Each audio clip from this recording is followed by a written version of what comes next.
There are often ambiguous terms applied to any set of games and gamers, and Tarkov is really no different.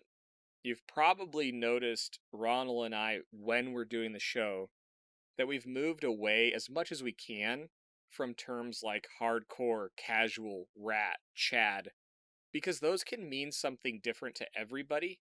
And on the last episode, we talked about low playtime players versus high playtime players. And we talked about how this wipe may be unique or different in that regard with respect to those players' quote unquote normal playing habits. So I want to take a second to define this because I think it's important. When we're talking about low versus high playtime, we specifically talk about this because it is not skill related.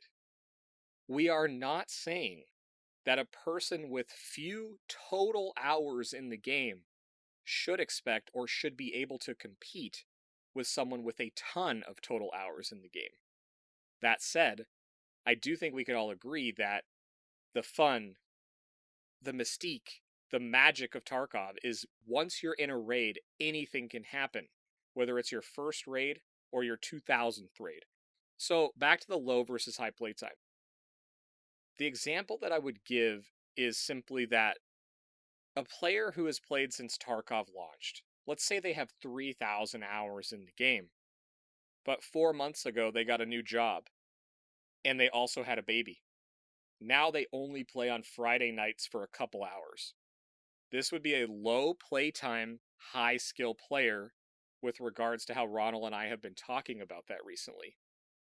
But maybe at the beginning of this wipe particularly, because of the holidays, that low time played, high skill player was able to string together a massive chunk of playtime compared to their, again, normal play schedule at once per week.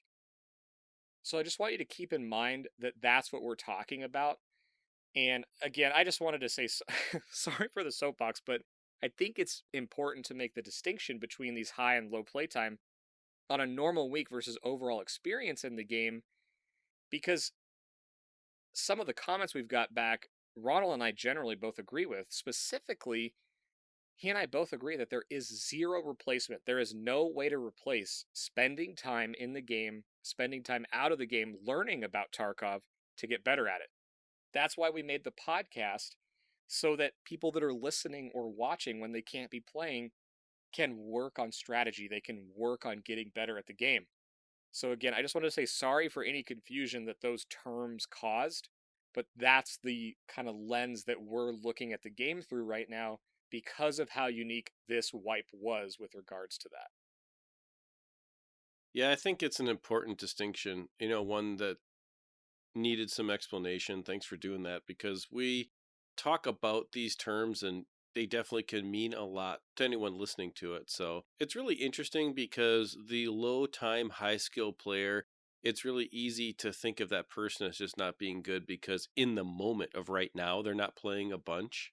And so as we talk about these kinds of things, you probably know people like that, as for me personally, as I've gotten older, responsibilities get to be more and don't have as much gaming time as I had when you were younger, right?